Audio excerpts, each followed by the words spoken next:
Miss Chandrika पूरे office के लिए गॉसिप का केंद्र बन गई थी।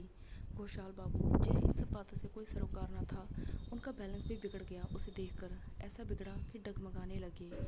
ऑफिस में जनसंपर्क अधिकारी के रूप में मिस चंद्रिका की नियुक्ति हुई थी। उसके मेकअप व पहनावे की चर्चा जोरों पर थी। मिस चंद्रिका के ऑफिस में प्रवेश करते ही जैसे खुशबू और ताजगी का झोंका प्रवेश कर जाता। उसके कपड़े, उसकी चाल, उसका अंदाज देखते ही रहते सारे कर्मचारी। ऑफिस के आधे दर्जन लोगों ने तो अपना कुछ वक्त इसी खोज में लगा दिया था कि वे जो परफ्यूम लगाती है उसका नाम क्या है। अरे भाई, वे मिलता कहाँ है। इसमें गलती किसी की ना थी। वह थी ही भला की खूबसूरत, किसी विदेशी डॉल जैसी। उसका रंग बड़ा ही अलौकिक था, दुधिया गुलाबी कह सकते हैं। प्रकृति ने बड़ी बारीकी से रचा था उसे। मुझसे कब बात करेगी, कब मेरे करीब से गुजरेगी, ऑफिस के हर पुरुष की ख्वाहिश बनने लगी थी। अपने टिफिन बॉक्स में क्या है, इससे ज़्यादा ध्यान अब इस बात पर रहने लगा था कि आज चंद्रिका ने कौन से रंग की ड्रेस पहनी होगी, कौन सा रंग उसे सूट करता है, कौन सा रंग सूट नहीं करता।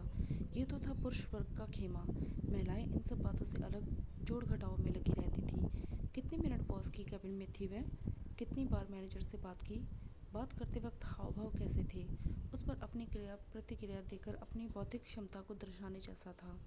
मिस चंद्रमा के आगे आने के बाद से ऑफिस का माहौल बदल गया था। कंपनी के अकाउंट सेक्शन में घोषाल बाबू वरिष्ठ अधिकारी के पद पर 25 साल से नौकरी करते हुए 50 की उम्र पार कर चुके थे।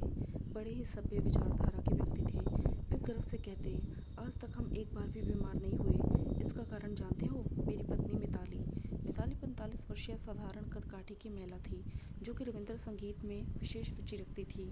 आसपास का परिवेश प्रकृति रखने वाली एक साधारण रंग रूप की स्वामिनी थी वह।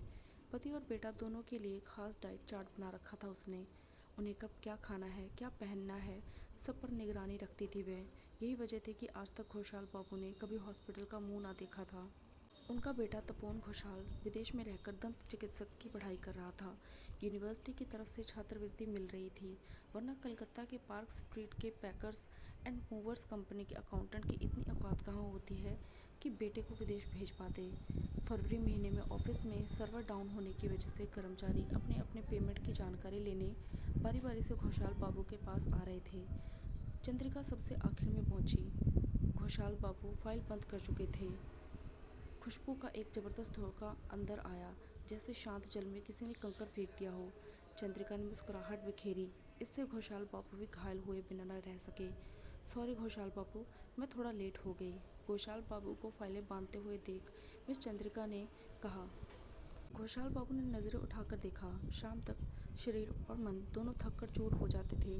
मेहनत के चलते पसीने से कैबिन भरा होता था।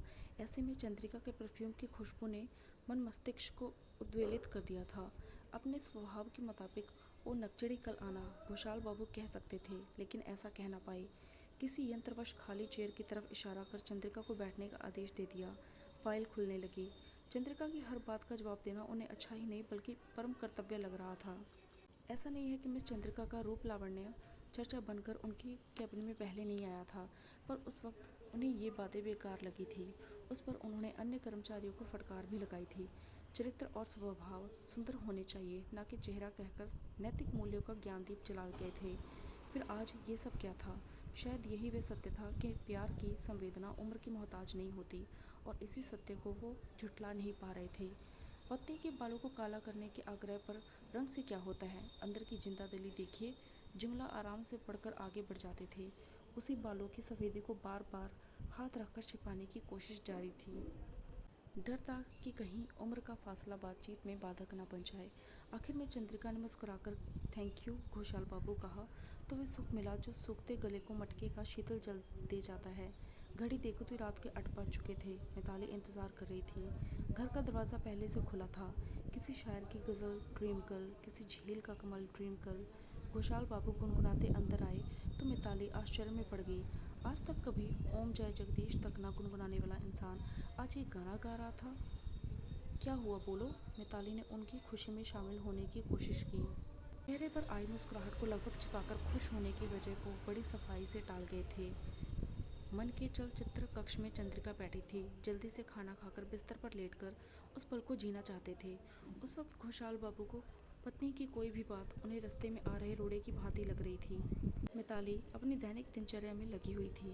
खाना खाने के बाद वे वास्तु दोष का ख्याल रखते हुए घर की शांति के लिए जूठे बर्तन धोने लगी। घोषाल बाबू पर चंद्रिका की आसक्ति इतनी बढ़ गई थी कि पत्नी को बीपी की मेडिसिन देना भी भूल गए। अगली सुबह पत्नी से पहले उठकर जॉगिंग पर चले गए।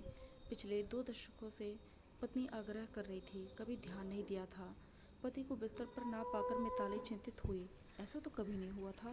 फ़ोन लगाया तो रिंग सामने रखे फ़ोन में बजने लगी। घर के जरूरी काम निपटाने के बाद गर्म पानी देकर उन्हें जगाती थी।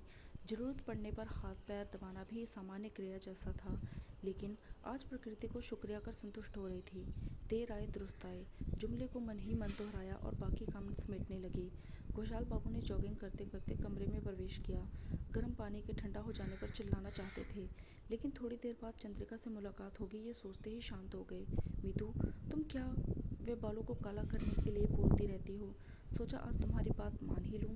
घोषाल बाबू ने छोटे से आईने में बालों का निरीक्षण करते हुए कहा। मिताली की खुशी का ठिकाना न रहा, क्योंकि आज घोषाल बाबू ने उसकी बात जो मान ली थी। लेकिन आज तो गुरुवार है, आज तो शैम्पू नहीं लगा सकते। नियम निष्ठा का पालन करने वाली मिताली ने याद दिलाया। धत तेरी की, तुम्हारा गुरुवार शनिवार तुम ही लगाओ तो। घोषाल बाबू का बावला मन आज प्रेम की प्रथम किरण में खुद को आह्लादित करने को व्याकुल था। पत्नी की अवहेलना करने में तनिक भी देर न लगी। ठीक है, यहाँ बैठो, लगाती हूँ, मिताली ने बेमन से कहा और बालों को काला करने लगी। घोषाल बाबू नहाने चले गए। तब तक मिताली ने बेड पर कपड़े सजाकर रख दिए। सफ़ेद शर्ट, ब्लैक पैंट और मैचिंग ब्लैक टाई। कभी उन्हें यह सजावट दुनिया की नायाब वस्तु लगती थी, पर आज श्याम श्वेत का मिश्रण लग रही थी। खुद से अलमारी खोली, सारे एक जैसे ही कपड़े थे। मीतू, मेरे लिए केवल फीके रंग के कपड़े ही क्यों? घोषाल बाबू ने बेमन से कपड़े पहनते हुए कहा। मिताली ने आश्चर्य भरी निगाहों से पति की ओर देखा। पिछले ही दिनों बेटे द्वारा भेजे गए मैरून और डीप ब्लू शर्ट को यह कहकर ठुकरा दिया था कि परिधान का रंग व्यक्ति के व्यक्तित्व और उम्र के साथ चरित्र को भी निखारता है, पर ऑफिस जाते समय शांति रखने वाली मिताली ने बहस को चुप रहकर रोक दिया था। कल तो पेमेंट बची थी, लेकिन आज ऐसा क्या करें कि मिस चंद्रिका कैबिन में आए। घोषाल बाबू दिन भर इसी फिराक में रहे। अपने द्वारा बनाए गए दायरे को तोड़कर लक्ष्य तक पहुंचना नहीं चाहते थे वे। इन बातों को बीते कुछ दिन हो गए थे। जीवन की गाड़ी फिर से पुराने रास्ते पर आ गई थी, लेकिन कहीं न कहीं चंद्रिका नाम की खुशबू जीवन में बस गई थी। फिर एक दिन थके हारे घोषाल बाबू शाम को जब गाड़ी को पार्किंग से निकाल सड़क पर ला रहे थे कि दूर से ही मिस चंद्रिका दिख गई। सोचा गाड़ी रोककर कह दें, आ जाओ, छोड़ देता हूँ, पर जबान चिपक गई थी, आंखें स्थिर हो गई थी, कुछ भी ना कह पाए। तभी मिस चंद्रिका ने खुद ही गाड़ी रोकने का इशारा किया। मुँह मांगी मुराद पूरी हो गई। गाड़ी रुक गई। चंद्रिका पीछे की सीट पर बैठ गई। गाड़ी में परफ्यूम की भीनी भीनी खुशबू फैल गई थी। बैक मिरर से देखा, कौन कहता है ये सांझ की चंद्रिका है, ये तो भोर का तारा है। चालक का हाले दिल तो ये था कि सफ़र ख़त्म ही ना हो। ना चाहते हुए भी घोषाल बाबू बैक मिरर से उस रूपसी को निहार रहे थे। कभी खुद पर खुद ही शर्मा जाते।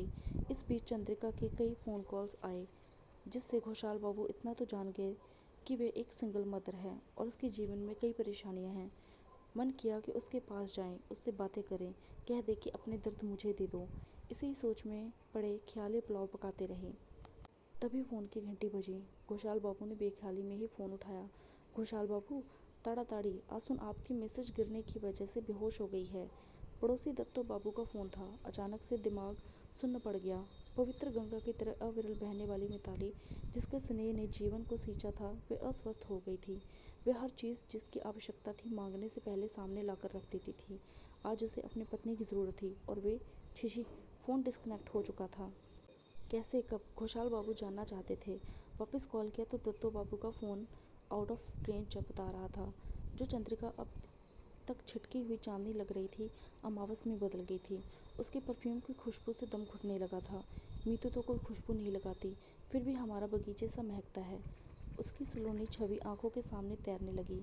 मैडम प्लीज़ उतर जाइए, यहाँ से आपका रास्ता दूसरी तरफ जाता है, घोषाल बाबू ने नीची नज़रों से चंद्रिका से कहा। चंद्रिका इस तरह के व्यवहार से के लिए तैयार न थी। उसने घोषाल बाबू की ओर देखा। आज तक किसी पुरुष ने इतने रूखे स्वर में बात तो दूर देखा भी न था। वे उतर गई। अचानक से क्या होगा घोषाल बाबू को? मन ही मन वे सोचने लगी। मुझे माफ़ करना, तुम्हारा वक्त मैंने किसी और को दिया, मैं तुम्हारा दोषी हूँ। गाड़ी की स्पीड बढ़ती ही जा रही थी। किसी तरह घर पहुंचे। शुक्र था केवल पैर ही फिसला था, हड्डियां नहीं टूटी थी। घर पहुंचते तो सामने एम्बुलेंस देखा। मन और ज़्यादा बेचैन हो गया। अनायास आंखों में आंसू आ गए। उन्हें याद नहीं कि पिछली बार वे कब रोए थे, या फिर मिताली ने ऐसी नौबत ही नहीं आने दी थी। कमरे के अंदर आए। मिताली लेटी हुई थी, आंखें बंद थी। डॉक्टर साहब बगल में बैठे थे, बीपी जांच रहे थे। क्या हुआ है डॉक्टर साहब? बेचैन खुशहाल बाबू ने जानना चाहा। चिंता की बात नहीं है, बहुत दिनों से बीपी की दवा नहीं ले रही थी, यही वजह है कि चक्कर आ गया। डॉक्टर साहब ने अपना बैग समेटते हुए कहा। याद आया, रात को दोनों एक दूसरे को दवा देते थे, लेकिन कुछ दिनों से अपनी गलती का एहसास हुआ। बगल में बैठकर फूट फूट कर रोने लगे खुशहाल बाबू, जैसे पश्चाताप के आंसू निकल रहे थे। किसी को कुछ समझ नहीं आ रहा था। रो तो क्यों हो आप? एक ने पूछा। जिस जीवन संगनी ने पिछले 30 सालों में कभी छुट्टी नहीं ली, उसे मैं छुट्टी देने जा रहा था। उसे दवा ना देना मेरी गलती थी। मैं जानता था उसे बीपी है, फिर भी मैं रात को जल्दी सो जाता था, बिना उसे दवा खिलाए। आज उसे कुछ हो जाता तो मैं तुपुन को क्या मुंह दिखाता, अपने आप से क्या कहता। दहाड़े मारकर रोने लगे। भावावेश में आकर खुशहाल बाबू ने मिताली के माथे को चूमा। धीरे धीरे स्थिति सामान्य हुई। पड़ोसी अपने अपने घरों को चले गए। अगली सुबह मिताली देर तक सोई रही। खुशहाल बाबू ने पूरे घर को साफ किया, झाड़ू पोछा बर्तन सब कुछ करते गए। पत्नी की तबीयत खराब होने से घर अस्वस्थ हो चुका था, जिससे अपने खोए खोए ख्यालों में रहने की वजह से उन्होंने ध्यान नहीं दिया था। पति को चाय बनाते देख, मैं करती हूँ ना, तुम रहने दो। और मिताली ने हाथ पकड़ लिया। तुमने बहुत किया है, मैं ही कभी समझ नहीं पाया तुम्हें। तुम पर चिल्लाना, तुम्हें डांटना अब और नहीं। तुम बैठो, मैं तुम्हें चाय पिलाता हूँ, वे भी अदरक वाली। खुशहाल बाबू ने टॉवल को कंधे पर संभालते हुए कहा। क्यों, आज ऑफिस नहीं जाना? नहीं, मैंने 10 दिनों की छुट्टी ली है। अभी से सिर्फ और सिर्फ तुम्हें देखना चाहता हूँ, तुम्हारे साथ जीना चाहता हूँ। खुशहाल बाबू ने मिताली के बाजुओं को थामते हुए कहा। मिताली का चेहरा शर्म से लाल हो रहा था। खुशहाल बाबू ने मीतू की छलकती आंखें में अपना चेहरे को देखा।